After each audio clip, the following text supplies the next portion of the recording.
Haleluya, puji Tuhan. Saudara sehat pada saat pagi ini, amin. Amin. Saya lihat luar biasa muka-mukanya ceria pagi ini. Tentu karena kasih Tuhan, karena penyertaan pertolongan Tuhan dalam hidup kita. Haleluya, amin. Kita akan nyanyikan satu pujian, Tuhan Yesus setia, Dia sahabat kita. Haleluya.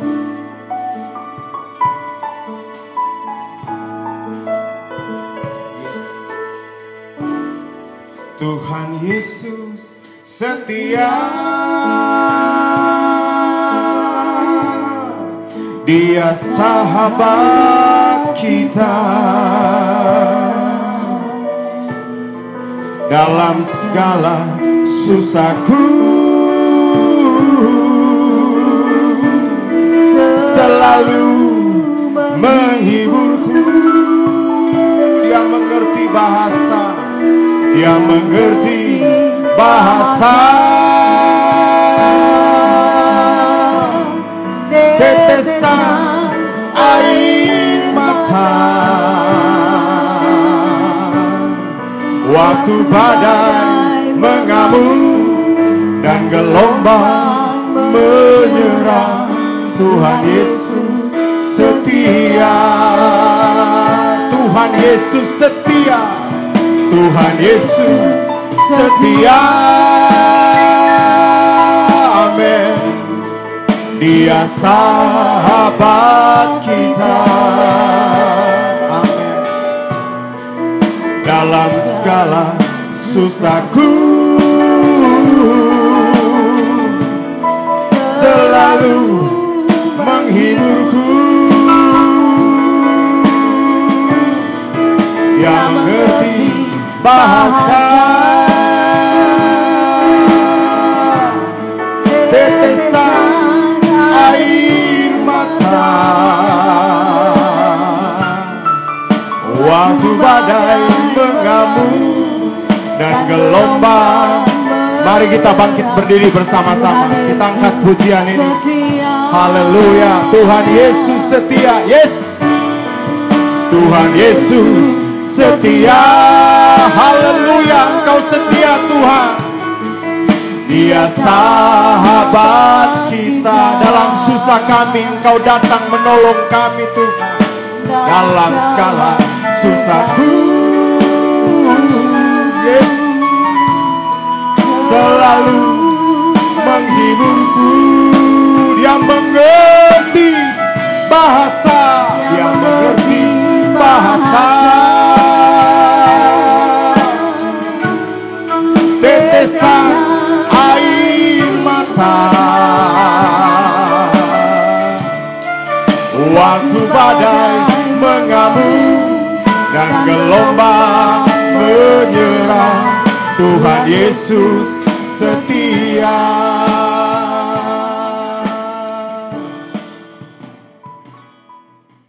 Aku percaya kepada Allah, Bapa yang Maha Kuasa, Khalik langit dan bumi, dan kepada Yesus Kristus, Anak-Nya yang tunggal Tuhan kita, yang dikandung daripada Roh Kudus, lahir dari anak darah Maria, yang menderita sengsara di bawah pemerintahan Pontius Pilatus, disalibkan, mati dan dikuburkan, turun ke dalam kerajaan maut. Pada hari yang ketiga bangkit pula dari antara orang mati, naik ke surga, duduk di sebelah kanan Allah, Bapa yang Maha Kuasa. Dan dari sana Ia akan datang untuk menghakimi orang yang hidup dan yang mati. Aku percaya kepada Roh Kudus, gereja yang kudus dan am, persekutuan orang kudus, pengampunan dosa, kebangkitan daging, dan hidup yang kekal. Amin. Haleluya. Katakan Tuhan dahsyat. Tuhan dahsyat. Sekali lagi. Tuhan dahsyat. Tuhan menolong. Tuhan menolong. Tuhan menyertai. Amin. Puji Tuhan. Kita mau bersorak bagi Tuhan. Haleluya. Haleluya. Kita katakan kasih Allah tak berkesudahan. Yes. Berikan kemuliaan bagi Tuhan dengan sukacita.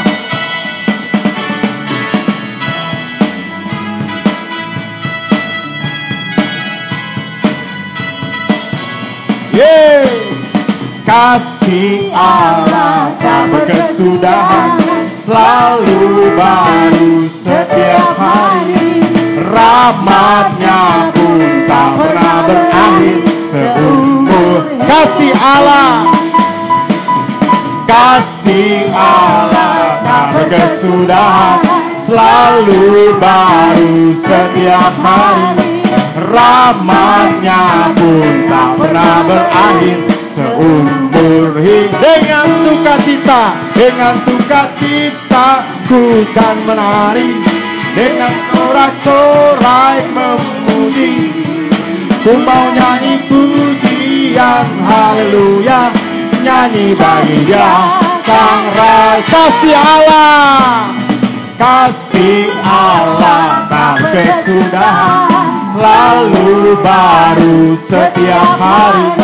Rahmatnya pun tak pernah berakhir seumur. Kasih Allah, yes, kasih Allah tak berkesudahan, selalu baru setiap hari.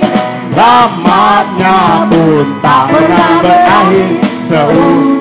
Ram saja, drummer.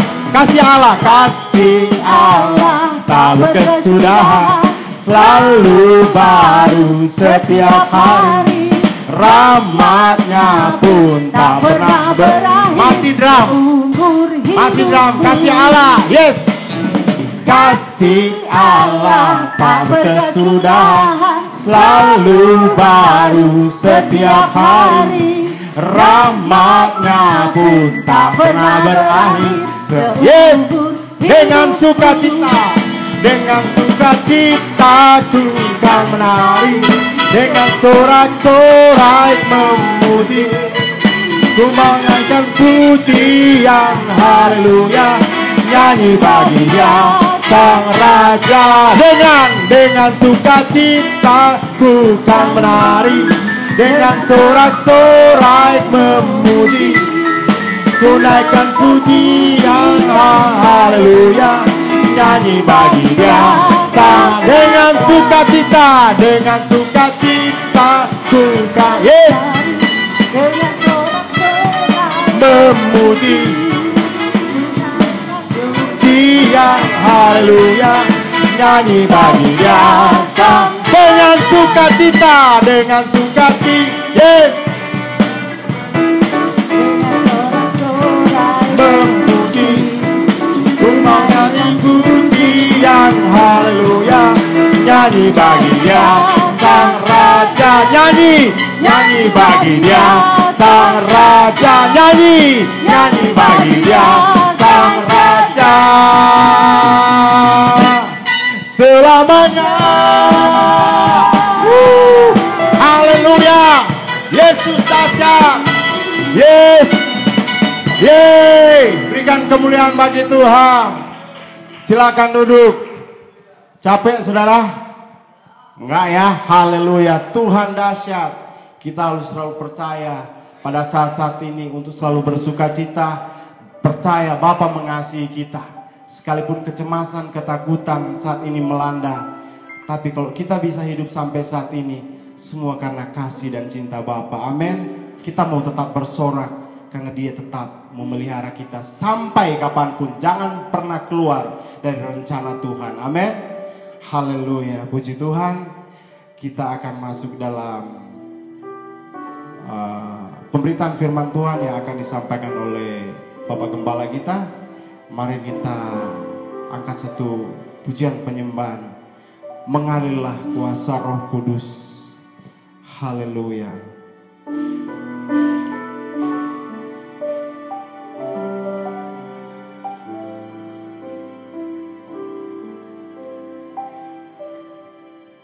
Mengalirlah kuasa Roh Kudus. Yes. Mengalirlah di tempat ini, mengalirlah oh Roh Kudus, pulihkan, mengalirlah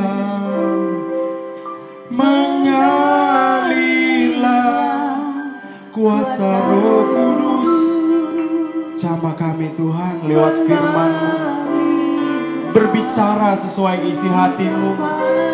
Pakai hamba-Mu Roh Kudus untuk menyampaikan kebenaran-Mu, sehingga kami semua diteguhkan. Yes. Bagaikan tanah kering. Haleluya.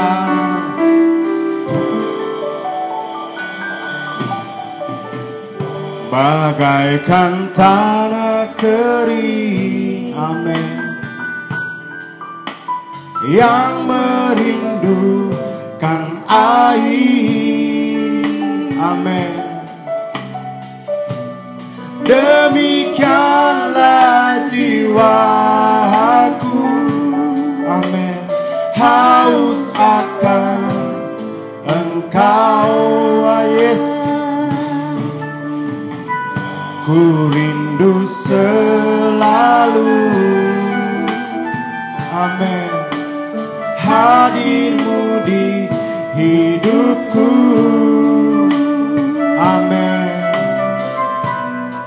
Memulihkan jiwaku, hapuskan air mataku, mengalirlah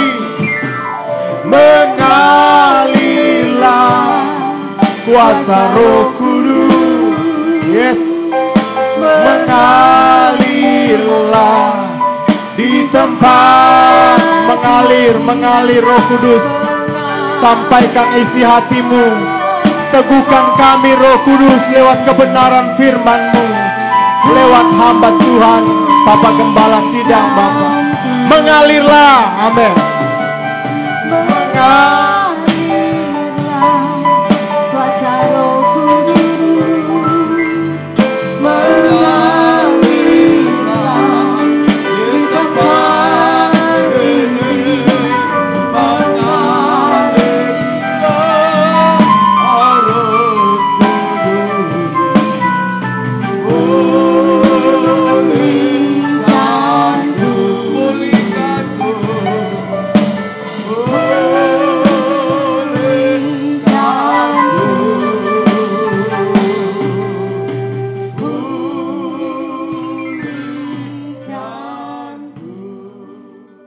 Shalom, puji Tuhan, saudara-saudara yang kekasih dalam Tuhan Yesus, yang pada hari ini diberkati Tuhan, bahkan diberi kesempatan untuk boleh bersama-sama beribadah. Mari saudara, sebelum kita masuk dalam pemberitaan firman Tuhan, saya mengajak sekalian kita berdoa untuk mohon pimpinan dan penyertaan Roh Kudus. Bapa Allah dalam surga, di dalam Tuhan kami Yesus Kristus, hamba bersyukur dan berterima kasih Tuhan, kalau pada hari ini kami masih diberikan kesempatan untuk boleh beribadah melalui media online ini Tuhan. Hamba percaya Roh Kuduslah yang akan mengerjakan di dalam setiap baik pemberitaan firman Allah, dalam kuasa pimpinan otoritas Roh Kudus, demikian juga para saudara-saudara kami yang menyaksikan tayangan ini di rumah tangga masing-masing dan di tempat mereka berada. Semuanya kami hamba berdoa Tuhan, mohon kiranya penyertaan Tuhan. Dalam nama Tuhan kami Yesus, sama berdoa dan mengucap syukur. Amin. Puji Tuhan, saudara-saudara kekasih dalam Tuhan, sekalipun kita masih belum melihat ada sebuah titik balik untuk menuju ke arah perbaikan dalam hidup ini, namun tetap kita percaya dan optimis senantiasa sampai hari ini kita masih dipimpin dan disertai oleh Tuhan. Ya, dan segala sesuatu yang terjadi dalam hidup ini, itu tidak akan pernah melebihi daripada kekuatan kita masing-masing. Untuk itu Bapak Ibu sekalian, saudara-saudara, mari kita terus berdoa dan kita mohon kekuatan daripada Tuhan serta pengharapan yang daripada Allah senantiasa. Mari kita membaca firman Allah yang saya ambil, yang saya kutip di dalam surat Efesus pasal yang ke-6, ayat yang ke-10 sampai dengan ayat yang ke-12. Surat Efesus pasal yang ke-6, ayat 10 sampai dengan ayat yang ke-12. Demikian firman Tuhan. Akhirnya, hendaklah kamu kuat di dalam Tuhan, di dalam kekuatan kuasa-Nya. Kenakanlah seluruh perlengkapan senjata Allah, supaya kamu dapat bertahan melawan tipu muslihat iblis. Karena perjuangan kita bukan melawan darah dan daging, tetapi melawan pemerintah-pemerintah, melawan penguasa-penguasa, melawan penghulu-penghulu dunia yang gelap ini, melawan roh-roh jahat di udara. Nah, sangat jelas sekali nasihat Rasul Paulus kepada jemaat yang di kota Efesus. Sehingga sebagai kesimpulan daripada pengajaran surat-surat Rasul Paulus kepada orang di Efesus, dikatakan akhirnya. Nah, akhirnya sebagai puncak, sebagai closing daripada pengajaran untuk mereka menjadi kuat di dalam Tuhan. Ya, hendaklah kamu kuat di dalam Tuhan, di dalam kekuatan kuasa-Nya. Saudara-saudara kekasih dalam Tuhan, ini adalah harapan Rasul Paulus kepada jemaat di Efesus dalam rangka mereka akan menghadapi berbagai-bagai macam persoalan dan masalah serta tantangan-tantangan dalam hidup ini. Dan tidak terkecuali juga kita gereja Tuhan pada akhir zaman ini.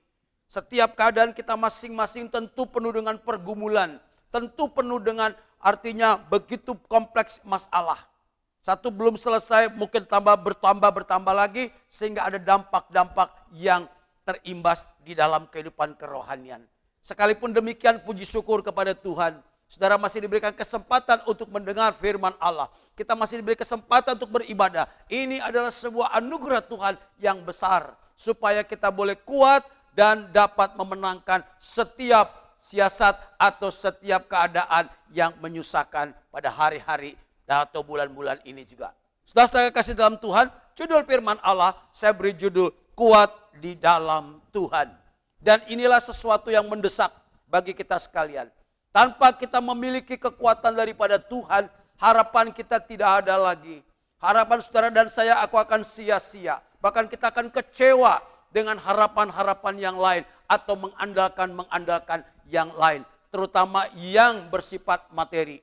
Nah, berapa banyak orang yang mengalami keadaan buntu, berapa banyak orang yang mengalami keadaan kegagalan, banyak mengalami kegagalan. Tetapi mari saudara-saudara kekasih dalam Tuhan Yesus, kita punya pengharapan satu-satunya yang tidak pernah mengecewakan. Dia adalah kepala gereja Tuhan kita Yesus Kristus. Maka lewat nasihat Rasul Paulus kepada jemaat di Efesus, mereka yang menekankan bagaimana hendaklah kamu kuat di dalam Tuhan.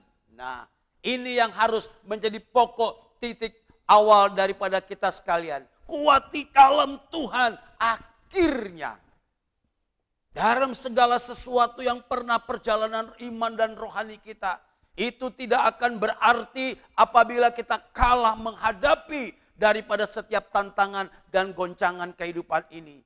Dan di sanalah berperan ada sebuah kekuatan juga yang tidak kalah kuatnya, yang mungkin lebih kuat daripada saudara dan saya. Dia adalah kekuatan kuasa iblis. Disitulah kita harus mengidentifikasikan siapakah yang menggerakkan, yang menimbulkan masalah, yang menimbulkan kekacauan, yang menimbulkan kerusakan, yang menimbulkan berbagai-bagai macam problem dalam kehidupan ini. Hanya satu pribadi, dia kekuatan kuasa kegelapan, iblis namanya.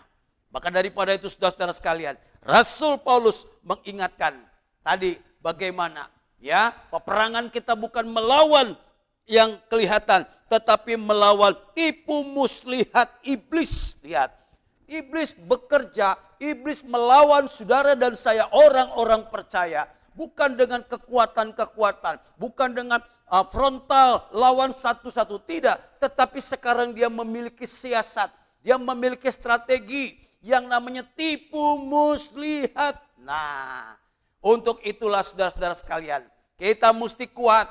Kuat dalam konteks ini bukan hanya kuat tenaga, bukan hanya kuat fisik, bukan hanya kuat, tetapi kita juga harus memiliki rohani, memiliki kedewasaan, memiliki hikmat yang daripada Allah dalam rangka menghadapi dan mengantisipasi setiap persoalan-persoalan yang terjadi.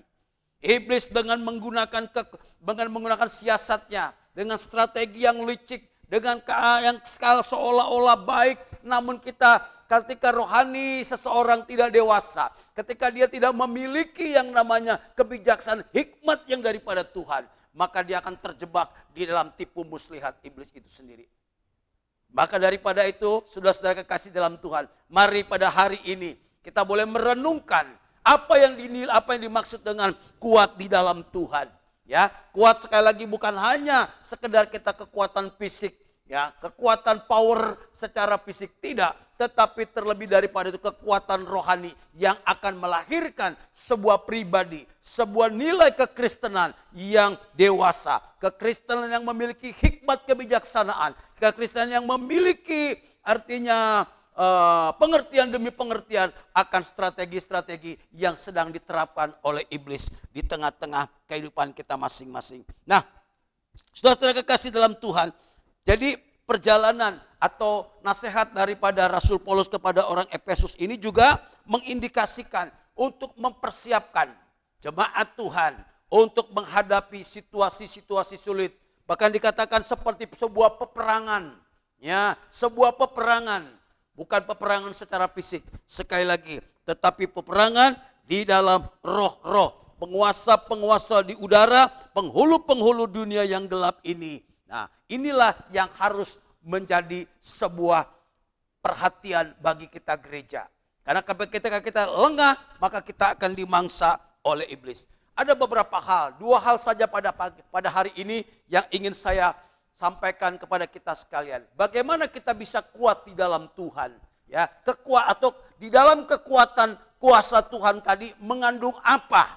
Mengandung unsur-unsur apa sehingga bisa mengalahkan daripada siasat atau tipu muslihat iblis tersebut. Nah, yang pertama saya ingin mengajak bagaimana? Mari kita mengenali siasat atau tipu muslihat iblis. Ya, ini kita harus belajar. Mendeteksi, mengenalkan, ya, memperhatikan bagaimana siasat. Ini perlu hikmat, ini perlu pengertian yang daripada Allah. Ketika hanya Kristen yang dewasa yang dapat melihat akan hal ini. Sehingga dia bisa mengantisipasi akan setiap jebakan atau keadaan yang sedang dilakukan oleh iblis. Nah, saya mencatat iblis bekerja hari-hari ini, akhir zaman ini bekerja, iblis begitu giat. Iblis begitu gencar, iblis begitu sangat intens sekali menyerang orang-orang percaya. Ingat, Yohanes Yesus sudah mengingatkan. Dalam Injil Yohanes 10 ayat 10 mengatakan, pencuri datang untuk mencuri, membunuh, dan membinasakan. Tapi aku datang untuk memberi hidup yang berkelimpahan. Sangat kontradiktif sekali. Tahapan-tahapannya sangat jelas sekali. Mencuri, membunuh, dan membinasakan. Itu adalah siasat atau strategi yang akan dicapai oleh iblis. Namun tujuan daripada iblis tersebut, dia menggunakan begitu banyak macam cara, banyak macam sistem yang akhirnya akan mendorong semuanya ke arah ke sana. Maka daripada itulah, sebagai gereja Tuhan pada akhir zaman ini saudara, mari kita boleh belajar mengenali apa strategi daripada iblis, ya. Saya mencatat ada 3 roh yang sedang bekerja. Sampai hari ini ketiga roh ini terus bekerja. Walaupun mungkin tidak semua saya ungkapkan, tetapi mungkin 1 atau 2 mari kita belajar. Yang pertama roh yang bekerja sampai hari ini yaitu disebut dengan roh Isabel. Nah, iblis dengan caranya menggunakan roh Isabel. Kita tahu sama-sama bagaimana kisah daripada Isabel. Isabel ini adalah merupakan istri daripada Raja Ahab pada zaman raja bangsa Israel pada waktu itu kerajaan Israel. Nah, roh Isabel.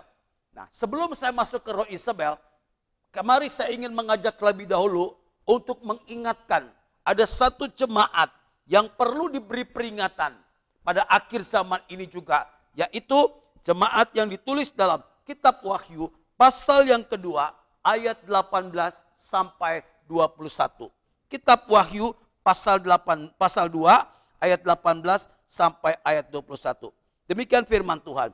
Aku tahu segala pekerjaanmu, baik kasihmu maupun imanmu, baik pelayananmu maupun ketekunanmu. Aku tahu bahwa pekerjaanmu yang terakhir lebih banyak daripada yang pertama. Tetapi aku mencela engkau karena engkau membiarkan wanita Isabel yang menyebut dirinya nabiah mengajar dan menyesatkan hamba-hambaku supaya berbuat zina dan makan persembahan-persembahan berhala. Dan aku telah memberikan dia waktu untuk bertobat, tetapi ia tidak mau bertobat dari zinahnya. Jemaat Tuhan di Tiatira ini diperingati oleh Allah kepada malaikat jemaat di Tiatira untuk disampaikan bagaimana kondisi jemaat pada waktu itu. Dan sangat diberikan peringatan yang cukup jelas sekali bagi kita sekalian. Yaitu bagaimana jemaat di Tiatira ini. Ya, dikatakan tadi, aku mencela engkau karena engkau membiarkan wanita Isabel. Lihat, saudara-saudara sekalian, roh Isabel dari zaman kerajaan Israel, perjanjian lama, bahkan sampai kitab Wahyu masih disebut, berarti roh inilah yang terus bekerja, sistemnya terus bekerja untuk masuk ke dalam gereja atau jemaat-jemaat Tuhan sampai pada jemaat akhir zaman. Wow, ini sesuatu yang sangat membahayakan. Allah mengingatkan, memberi peringatan. Mungkin jemaat di Tiatira tidak menyadari atau tidak mendeteksi kalau ada di dalam kehidupan jemaat itu, ya, ada roh Isabel. Sekalipun dikatakan mereka bekerja, ya, imannya, kasihnya, imannya, kemudian pelayanannya dan ketekunan dan sebagainya, itu ditunjukkan oleh jemaat di Tiatira ini. Tetapi masih ada ragi, masih ada di dalamnya kekotoran di dalam jemaat tersebut, yaitu masih ada roh Isabel. Wow, berbahaya sekali Bapak Ibu sekalian. Sangat berbahaya sekali. Usaha kasih sudah demikian hebat, pekerjaannya bagus, ya, imannya bertumbuh, pelayanannya, ketekunannya masih kurang apa lagi? Sibuknya juga melayani Tuhan, oh luar biasa. Tetapi aku dikatakan, aku mencela engkau. Saudara-saudara kekasih dalam Tuhan. Inilah juga menjadi peringatan bagi kita, gereja Tuhan akhir zaman ini. Mari kita boleh memeriksa kemurnian daripada pengajaran, kemurnian daripada mimbar-mimbar gereja. Mari ini tugas tanggung jawab semua, terlebih para hamba-hamba Tuhan. Sebelum ia menyampaikan kebenaran firman Allah, sebelum ia berkhotbah, mari mengkonsolidasikan diri dulu dengan Tuhan. Apa pengajarannya atau sesuatunya benar di mata Tuhan? Ataukah ada ambisi atau ada agenda-agenda yang terselubung? Roh Isabel masih bekerja sampai hari ini, bahkan sampai pada waktu kitab Wahyu ini pun akan dibukakan. Yang pertama saya mau identifikasikan, roh Isabel ini adalah memiliki sebuah ciri-cirinya, sifatnya adalah yaitu memiliki dominasi. Salah satu ciri yang sangat menonjol adalah roh dominasi. Lihat, menguasai. Bagaimana kalau kita tahu Isabel adalah permasyuri daripada Raja Ahab, tetapi Isabel begitu berperan, Isabel begitu dominan sekali kepada Raja Ahab, sehingga Raja Ahab menurut saja apa yang dikatakan oleh permasyuri atau oleh istrinya ini. Lihat, dominasi untuk mengambil peranan atau fungsi daripada seorang suami, dari seorang istri. Begitu dominan dalam keluarga. Dan inilah yang akan mengakibatkan ketidakseimbangan, kegoncangan di dalam keluarga. Keluarga-keluarga Kristen.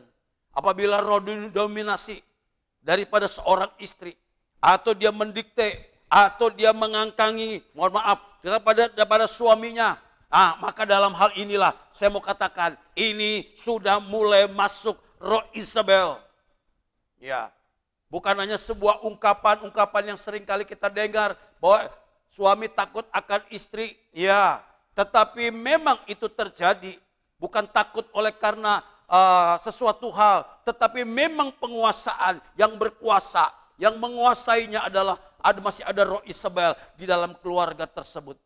Maka tidak heran terjadi kegoncangan dalam keluarga, terjadi krisis dalam rumah tangga, sehingga hal-hal yang tadinya kita anggap harus berjalan dengan baik, maka semuanya boleh berubah fungsi. Anak tidak lagi menghargai orang tua, anak boleh melawan orang tua. Ini akibat daripada ketidakseimbangan dalam hubungan dengan suami istri. Maka efek atau dampaknya adalah pada generasi yang selanjutnya. Generasi muda, mereka tidak lagi mendapatkan aliran-aliran kasih. Mereka tidak dapat lagi mendapat teladan-teladan dari orang tua mereka. Maka seringkali banyak anak-anak muda yang lari kepada kehidupan yang tidak bertanggung jawab. Apakah kepada dunia hiburan atau kepada dunia hura-hura dan sebagainya. Bahkan juga pelanggaran-pelanggaran moral terjadi. Oleh karena apa? Bukan salah daripada anak-anak muda atau generasi muda. Tetapi orang tua tidak memberikan bimbingan. Orang tua tidak memberikan keteladanan akan takut akan Tuhan. Oleh karena fungsi peranan daripada suami, peranan daripada istri telah berganti. Sehingga tidak menghasilkan sesuatu dampak dalam rumah tangga. Namun hasilnya adalah kerusakan, keruntuhan, bahkan terjadi perpisahan. Ini roh dominasi. Ya, maka daripada itu Bapak Ibu sekalian, ketika kehilangan otoritas, ya, biasanya otoritas firman Allah mengatakan suami sebagai kepala. Nah, suami harus mengasihi istri dan istri tunduk kepada suami. Namun sekarang berubah, berganti. Artinya otoritas sudah hilang atas rumah tangga tersebut. Firman Allah mengatakan suami adalah kepala istri, Kristus adalah kepala suami. Tetapi kalau dirubah kepalanya, maka tidak akan terjadi aliran-aliran kehidupan di dalam kepala gereja, yaitu Kristus kepada tubuhnya. Saudara-saudara kekasih dalam Tuhan, ini yang sangat perlu sekali ya untuk kita pahami, untuk kita deteksi. Kalau masih ada roh dominasi, ayo bertobat kembali kepada kehidupan yang sesuai dengan firman Tuhan. Belajar kita membuka hati. Sekalipun mungkin para istri-istri, engkau lebih kuat dalam perkara-perkara finansial ataupun dalam kedudukan jabatan daripada suami. Namun saya mau katakan pada hari ini, mari kita belajar kembali kepada firman Tuhan. Selama apapun suami yang engkau miliki adalah kepala di dalam kehidupanmu. Mari kita memandang dia bukan hanya sebagai seorang laki-laki saja, tetapi kita pandang dia adalah orang yang ditempatkan untuk melindungi saudara sebagai ibu rumah tangga atau sebagai wanita. Supaya apa? Supaya terselamatkan daripada keluarga atau rumah tangga kita masing-masing. Bahkan ketika rumah tangga mengalami kegoncangan, rumah tangga mengalami keruntuhan, maka imbasnya, dampaknya gereja akan menjadi lemah. Gereja akan kehilangan juga power atau kehilangan sinergi di antara anggota jemaat tersebut. Namun betapa indahnya ketika para keluarga suami istri, engkau datang beribadah bersama, bergandengan tangan, saling menghargai, saling menghormati untuk duduk diam di bawah kaki Tuhan. Ini adalah sesuatu contoh yang ideal bagi kita sekalian. Mari Bapak Ibu sekalian, ciptakan ini dalam kehidupan kita. Bukan kita melihat lagi orang lain, bukan lagi kita melihat contoh-contoh yang lain atau yang kurang baik contoh-contoh. Jangan, mari kita berkaca hanya kepada kebenaran firman Allah. Tidak ada lagi roh dominasi, ya, tapi kembalikan fungsi dan peranan tugas baik sebagai seorang suami, demikian juga sebagai seorang istri. Nah, yang kedua yang saya identifikasikan dari roh Isabel ini juga merupakan, tadi katakan roh Isabel adalah penyembahan berhala. Kita tahu lewat Isabel berhala diperkenalkan di negara Israel pada zaman Raja Ahab. Lewat Isabel membangun mesbah-mesbah persembahan bagi dewa-dewa, bagi para berhala-berhala. Ya, dan juga di sana terdapat perzinahan. Lihat, penyembahan berhala dan perzinahan. Iblis selalu menipu kita bahwa dikatakan berhala itu kan hanya patung, ialah patung dan lain-lain. Namun demikian, justru itulah ada di balik daripada yang kelihatan itu. Sesuatu yang didahulukan daripada Tuhan, maka itulah yang tidak berkenan kepada Tuhan. Bukan hanya patung yang disembah, ya, tetapi ketika seseorang mendahulukan hal-hal yang ada dalam dunia ini, baik itu kepentingan, baik ataupun sesuatu yang lain-lain, lebih penting daripada penyembahan kepada Tuhan, maka itu termasuk di dalam berhala.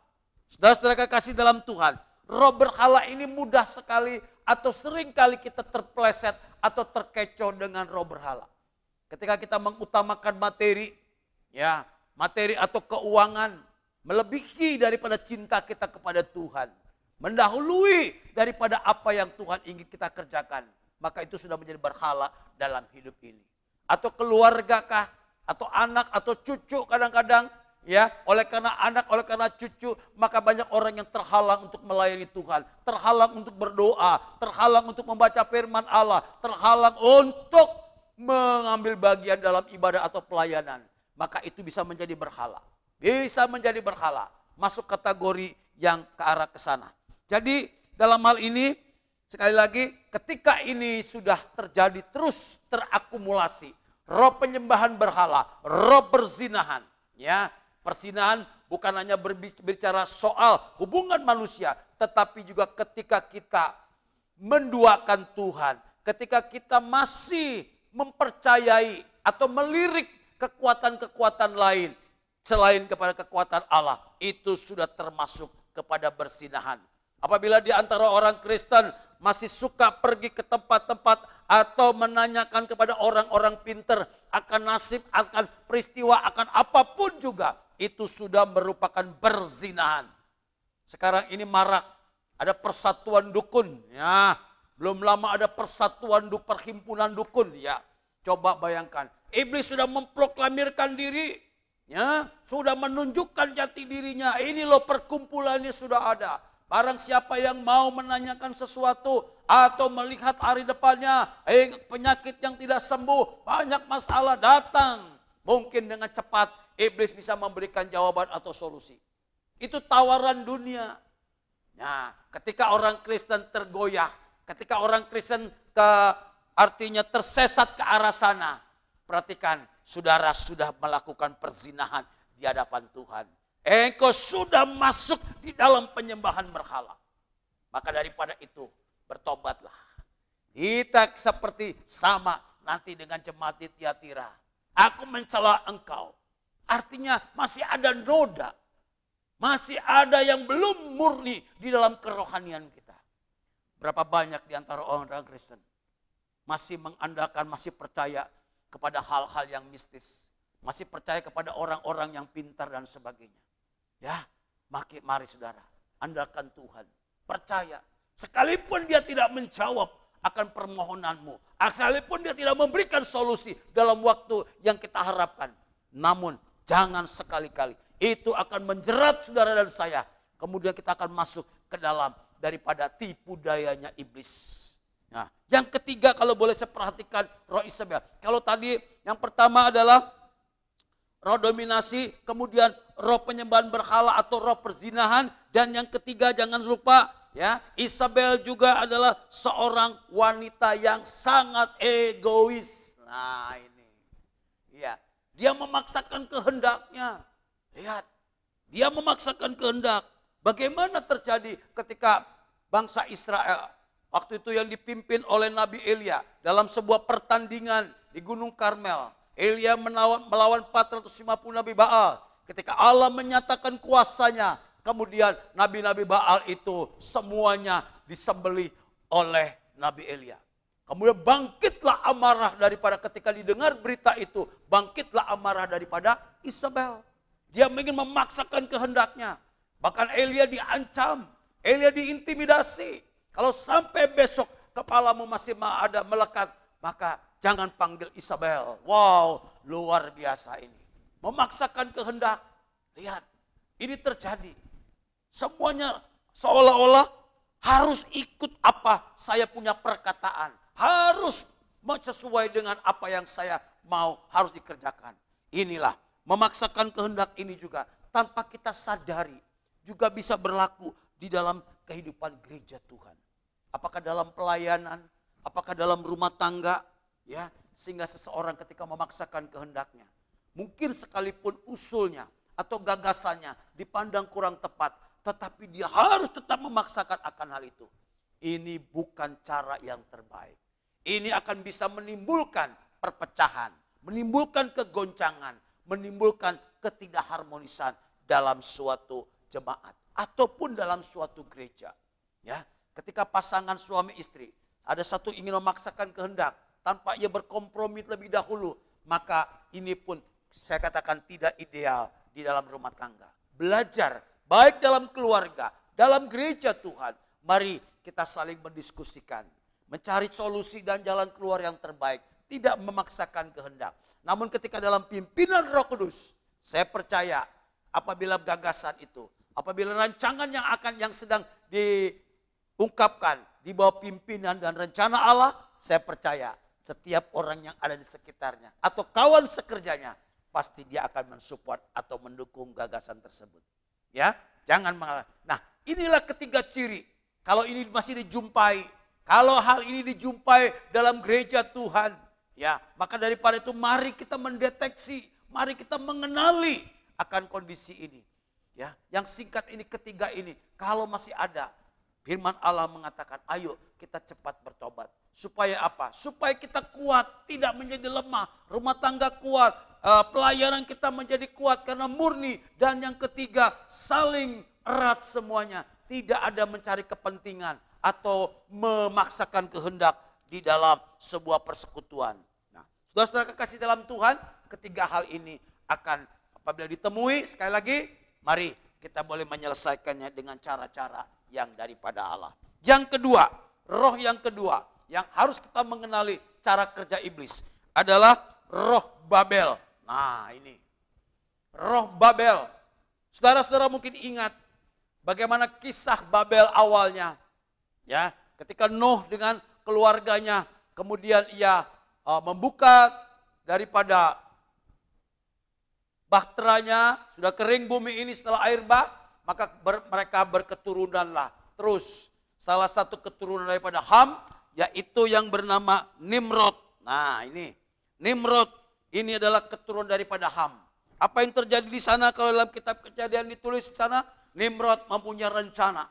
Dia ingin membangun sebuah menara yang tinggi sampai ke langit. Supaya apa? Supaya tidak tercerai-berai. Dia ingin mencapai daripada ketinggian kehidupan ini. Jadi ini berbicara mengenai sebuah show force, menunjukkan keakuan, menunjukkan kemasyuran daripada seorang pribadi yang bernama Nimrod. Ya, maka ketika Allah melihat ini, usahanya hampir mendekati berhasil, kemudian Allah turun dengan cara mengacaukan daripada bahasa mereka, sehingga mereka tercerai-berai. Keakuan, ya, menganggap dirinya kuat. Aku yang kuat, oleh karena apa? Aku banyak massa, banyak pengikut. Nah, banyak pendukung. Lihat, berapa banyak kita melihat dalam kondisi-kondisi beberapa waktu yang lalu. Betapa maraknya demo-demo, orang menunjukkan, ya, saya tidak mengabaikan apa itu perkaranya benar atau tidak. Tapi dengan cara-cara pengerahan massa, itu adalah bukan cara-cara yang tepat. Memaksakan kehendak dengan pengerahan massa. Seolah-olah menunjukkan bahwa aku ini kuat. Aku ini pemimpin. Ya, aku ini hebat. Bisa mendatangkan ribuan orang datang untuk melakukan demo atau protes kepada pemerintah yang sah. Wow. Ini menimbulkan sebuah kekacauan. Ini menimbulkan sebuah ketidakharmonisan di dalam sebuah kehidupan. Sekalipun mungkin masih dipandang dalam sebuah bingkai demokrasi. Saya mau katakan ada roh Isabel yang masuk di dalam pemimpinnya tersebut. Saudara-saudara kekasih dalam Tuhan. Seolah-olah dia yang paling benar. Seolah-olah dia yang paling kuat. Paling berkuasa. Paling sesuai dengan ajarannya. Wow, ini roh keakuan terjadi dalam diri orang tersebut. Dan kemudian diikuti, tumbuh lagi dengan namanya roh kesombongan. Ya, kalau sudah keakuan yang muncul, kalau sudah aku yang paling kuat, masaku banyak, ribuan, jutaan. Sedikit saja melawan hukum. Kemudian terjadi apa? Demo yang besar-besaran. Kita sudah bisa sama-sama melihat akan hal ini. Tapi syukur kepada Tuhan.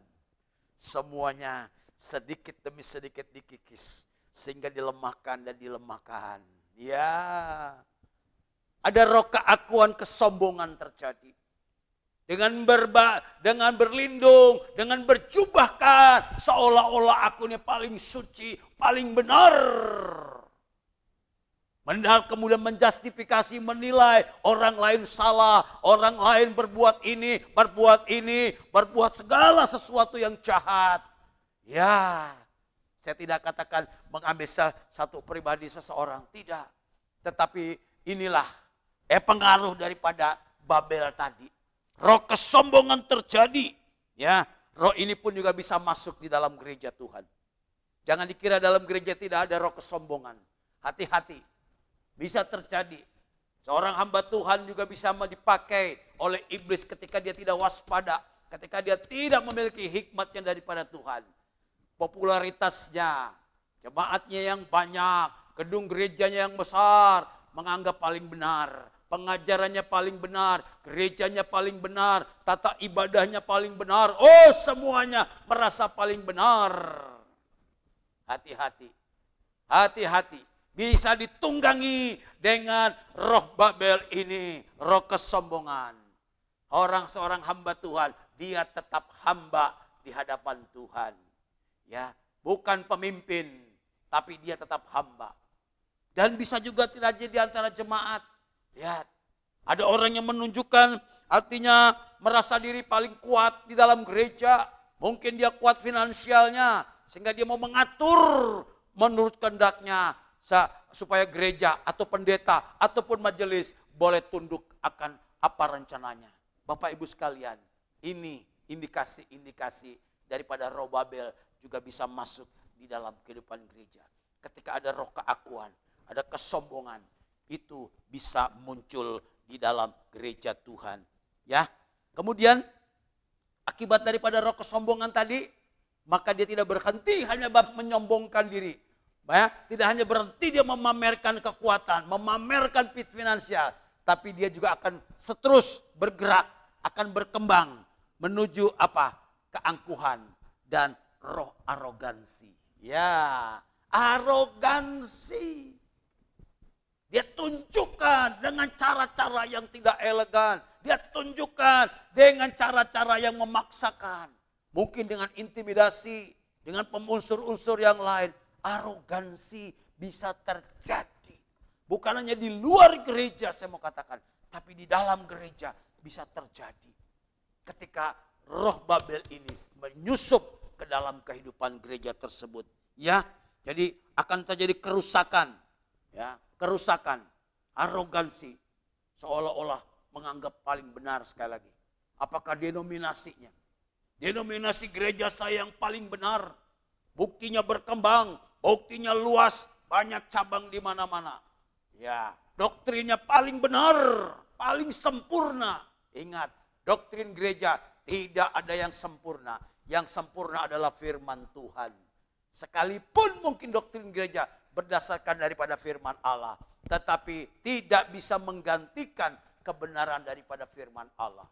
Doktrin gereja adalah hasil daripada buah manusia, disusun sedemikian rupa. Ya, seolah-olah ini menyerupai dan semuanya terkait dengan firman Allah. Tapi pasti ada kelemahannya. Maka daripada itulah denominasi gereja, doktrin gereja ya tidak menjadi kuat dan sempurna kalau yang sempurna adalah firman Tuhan. Maka kita harus mengerti akan firman Allah itu sendiri. Saudara-saudara kekasih dalam Tuhan. Kemudian roh Babel ya ada lagi yang lebih lagi. Dalam rangka dia ingin mencari ketenaran, menunjukkan keakuannya, menunjukkan kesombongan dan arogansinya. Ya, dia tidak hanya berhenti.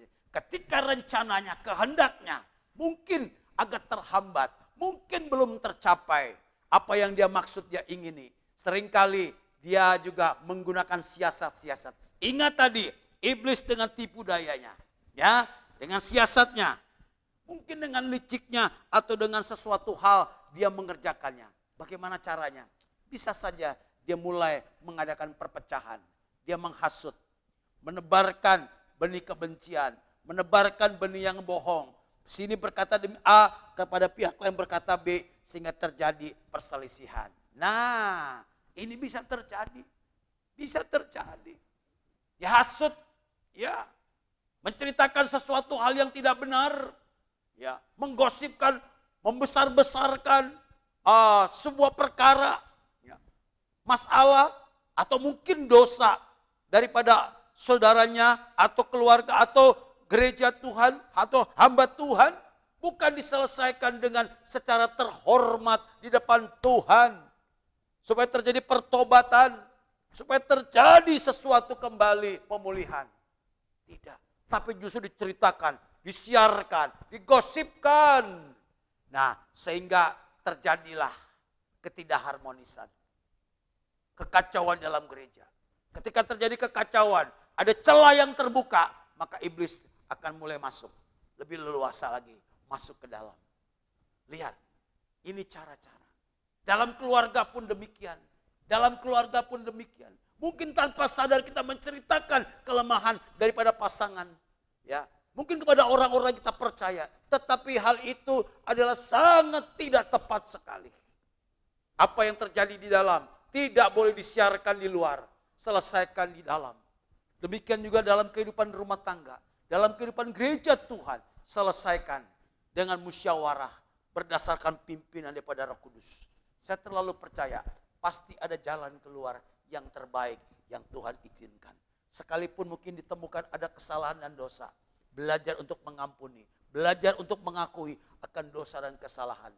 Ketika Daud sadar akan dosanya waktu ia ditegur oleh Nabi Nathan, Daud tidak berdalih, Daud tidak membela diri, tidak. Bahkan dia mengakui dosanya. Dia berpuasa kepada Tuhan. Dia minta ampun kepada Tuhan. Belajar seperti Raja Daud yang rendah hati. Ya, Nabi Nathan mengingatkan.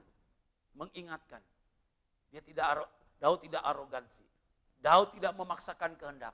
Tidak, tapi dia taat akan firman Tuhan. Nah, inilah ketiga ciri juga daripada Babel. Kalau Isabel ketiga ciri tadi, Babel ketiga ciri. Silakan Bapak Ibu sekalian, saudara mendeteksi ini. Kenali siasat iblis, kenali tipu daya iblis. Supaya kita bisa mengalahkan dengan kekuatan yang daripada Allah. Yang kedua, yang penting sekali bagi kita sekalian. Kalau yang pertama, kenali daripada siasat iblis. Yang kedua, tadi firman Allah mengingatkan bagi kita sekalian. Supaya kita memiliki kekuatan, ya, kuasanya di dalam Tuhan. Ya, di dalam kekuatan kuasanya. Lihat. Hendaknya kamu kuat di dalam Tuhan, di dalam kekuatan kuasanya. Di dalam kekuatan kuasanya. Lihat, Yesus Allah memberikan kuasa kepada orang percaya, kepada saudara dan saya, supaya engkau kuat menghadapi daripada tipu daya iblis tadi. Dengan cara-cara, baik dengan roh Isabel, apun roh Babel, maka saya percaya, bukan hanya kita bisa mengenali, tetapi kita bisa menangkal, bisa menanggulangi, bisa mengantisipasi apabila itu terjadi. Bagaimana cara mengantisipasinya? Firman Allah ada kuasa, yaitu di dalam kuasa Roh Kudus. Ini sesuatu yang penting sekali. Gereja tanpa Roh Kudus, gereja tanpa Roh Tuhan, maka gereja itu akan mati. Gereja itu akan hanya sebagai sebuah perkumpulan saja. Tetapi kita perlu yang namanya Roh Kudus. Firman Allah mengingatkan, Efesus pasal 5 ayat 18 mengatakan, janganlah kamu mabuk oleh anggur, karena anggur menimbulkan hawa nafsu, tetapi hendaklah kamu penuh dengan roh. Lihat. Masih di dalam Efesus, nasihat Rasul Paulus, jemaat Tuhan harus penuh dengan roh. Inilah sumber kekuatan kuasanya. Hanya di dalam roh Tuhan. Hanya di dalam Roh Kudus. Tidak ada cara lain. Roh Kudus andalan kita. Roh Kudus yang menyelamatkan. Roh Kudus yang memberikan peringatan bagi kita. Luar biasa cara kerja roh. Ya, kita tidak lagi hidup di dalam zaman Tuhan Yesus. Ketika dia masih hadir dalam dunia ini. Berjalan untuk mengajar, menyembuhkan orang sakit. Bahkan membuat tanda mujizat. Tapi sekarang kita hidup dalam zaman roh. Ya, sehingga dia berkata sebelum dia meninggalkan. Jangan gelisah hatimu. Percayalah kepadaku. Ya. Kemudian dia memberikan Roh Kudus kepada murid-muridnya. Ya, dia tidak meninggalkan kita piatu. Dia tidak meninggalkan kita. Tapi dia berikan roh penolong. Yaitu Roh Kudus, saudara dan saya. Kita perlu Roh Kudus. Kita perlu dipenuhi dengan Roh Kudus. Yang kedua, harus kita memiliki Roh Kudus. Tadi yang pertama, kenali daripada siasat iblis. Sekarang kita harus penuh dengan Roh Kudus. Luar biasa. Saya ingin mengambil contoh sebelum saya ingin mengakhirinya. Bagaimana ketika Saulus dan Barnabas, ya, yang ditulis dalam Kisah Para Rasul pasal 3. Kisah Para Rasul pasal 3, Saulus dan Barnabas, waktu itu dia diutus pergi ke Siprus, ya, pergi ke Siprus untuk memberitakan Injil. Saya mau baca ayat 9 dan ayat yang ke-10. Kisah Rasul pasal 3, ayat 9 dan ayat yang ke-10. Lihat bagaimana Rasul Paulus, ya, disertai oleh Tuhan. Ayat 9 dan 10 mengatakan seluruh rakyat, Kisah Rasul pasal 3 ayat 9. Ya. Sebentar. Pasal 13 maksud saya. Ya. Pasal 13, maaf. Kisah Rasul pasal 13 ayat 9 dan ayat 10. Demikian firman Allah. Tetapi Saulus yang disebut Paulus dengan penuh Roh Kudus menatap dia dan berkata, "Hai anak iblis, engkau penuh dengan rupa-rupa tipu muslihat dan kejahatan. Engkau musuh segala kebenaran. Tidaklah engkau akan berhenti membelokkan jalan Tuhan yang lurus itu." Nah, jadi ketika Rasul Paulus tiba di sebuah pulau, ya, dalam rangka perjalanan menuju ke Siprus, di sana Rasul Paulus datang mengajar. Dan ada gubernur di pulau itu ingin bertemu dengan dia. Tetapi ada seorang, ya, ada seorang yang dikatakan di situ adalah tukang sihir dan nabi palsu. Lihat ayat 6. Ada seorang tukang sihir nabi palsu yang bernama Bar Yesus. Namanya Bar Yesus. Dia membelokkan rencana gubernur untuk mendengar firman Allah. Tetapi lihat, Paulus disertai oleh Roh Kudus. Kalau kita baca dalam ayat yang keempat, ya, pasal 13 ayat 4, oleh karena disuruh Roh Kudus, Barnabas dan Saulus berangkat ke Seleukia dan dari situ ia berlayar ke Siprus. Lihat, disuruh Roh Kudus untuk berlayar ke Siprus.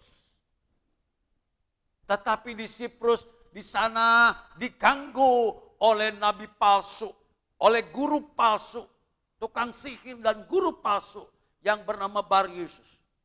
Lihat, dengan pimpinan Roh Kudus, luar biasa. Luar biasa. Paulus sudah tahu, maka dia berani menengking, berani menegur orang tersebut. Ya, dikatakan dengan penuh Roh Kudus menatap dia dan berkata, "Hei anak iblis." Nah, sangat jelas sekali di sini. Rangkaiannya sangat jelas sekali. Kalau katanya di depan saya katakan siasat tipu daya iblis. Sangat jelas sekali. Saudara-saudara kekasih dalam Tuhan. Maka daripada itu perlu Roh Kudus. Sehingga kau berani menolak pekerjaan kuasa kegelapan. Menolak tukang sihir. Menolak guru-guru palsu. Ya, menolak bukan artinya sekedar hanya kita mengeluh, tidak. Tapi kita bisa menelanjangi dia. Kita bisa melucuti kuasanya. Karena ada kuasa Tuhan Yesus. Yaitu Roh Kudus yang hidup di dalam saudara dan saya. Saudara-saudara kekasih dalam Tuhan, kalau saudara penuh dengan Roh Kudus, penuh dengan hikmat daripada Allah. Ilmu-ilmu daripada tukang sihir. Ilmu-ilmu daripada guru-guru palsu. Tidak akan bisa menghampirimu. Setiap roh-roh yang ditebarkan, yang ditransfer, dia akan kembali lagi dipatahkan oleh kuasa Roh Kudus. Roh santet, roh apapun juga, ya, tenung dan sebagainya, tidak akan bisa mengenai orang percaya kalau saudara dan saya benar-benar hidup dalam pimpinan kuasa Roh Kudus. Inilah kekuatan Allah dalam kekuatan kuasanya. Maka daripada itulah gereja Tuhan pada akhir zaman ini kita perlu sekali, ya, akan hal ini, sehingga apa? Kita boleh kuat di dalam Tuhan. Kuat di dalam Tuhan. Sampai kapan? Sampai waktunya Tuhan yang akan menghendaki dalam setiap kehidupan kita sekalian.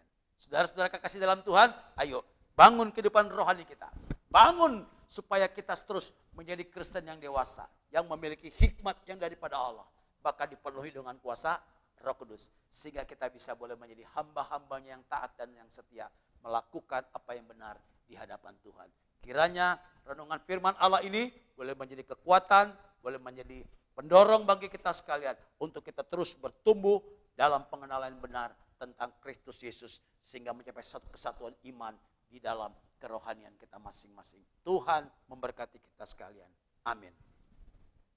Marilah jemaat Tuhan, saudara-saudara kekasih dalam Tuhan, kita berdoa untuk mengakhiri daripada ibadah pada hari ini. Bapa Allah dalam surga, dalam Tuhan kami Yesus Kristus, hamba berdoa Tuhan Yesus, sesuai dengan kebenaran firman Allah, tambahkanlah iman kami Tuhan, tambahkanlah hikmat kami Tuhan, sehingga kami boleh mengerti akan setiap rencana Tuhan, kami juga boleh tahu akan siasat iblis Tuhan, supaya kami bisa mengantisipasi pada akhir zaman ini. Ketika jemaat Tiatira diingatkan oleh Tuhan, hamba melalui malaikatnya, mereka bertobat dan mereka sadar kalau ada roh-roh yang lain. Kami percaya juga Tuhan Yesus, kami juga perlu diselidiki, kami perlu dikoreksi Tuhan. Kalau ada koreksi demi koreksi daripada Roh Kudus, kami boleh mensyukuri ini sebagai sebuah hal yang mendatangkan kebaikan dalam kehidupan kerohanian kami. Kuduskanlah kami Tuhan, tahirkanlah setiap kehidupan anak-anak Tuhan, jauhkan segala mara bahaya, bahkan lebih jauh daripada Tuhan, berikan Roh Kudus-Mu Tuhan. Penuhi kami semua dengan Roh Kudus. Tanpa Roh Kudus kami akan menjadi lemah. Kami akan tidak memiliki kekuatan, tapi dalam Roh Kudus kami boleh kuat di dalam Tuhan. Terima kasih Bapa. Terima kasih Tuhan, hiburkanlah yang susah, sembuhkanlah yang sakit. Aku percaya di dalam nama Yesus ada kesembuhan, ada mujizat terjadi ketika ada Roh Kudus di dalam gereja Tuhan. Terima kasih Bapak, kami boleh mengakhiri ibadah ini dan terima berkat yang daripada Tuhan. Saudara-saudara yang sah dalam iman, marilah kita kembali kepada kehidupan kita dan terimalah berkat yang daripada Allah. Tuhan memberkati engkau dan melindungi engkau. Tuhan menyinari engkau dengan wajahnya dan memberikan engkau kasih karunia. Serta Tuhan menghadapkan wajahnya kepadamu, memberikan engkau damai sejahtera. Mulai daripada hari ini sampai Tuhan datang kembali, kiranya berkat Tuhan menyertai saudara sekalian. Sekarang sampai selama-lamanya. Amin. Tuhan Yesus memberkati kita sekalian. Shalom. Haleluya.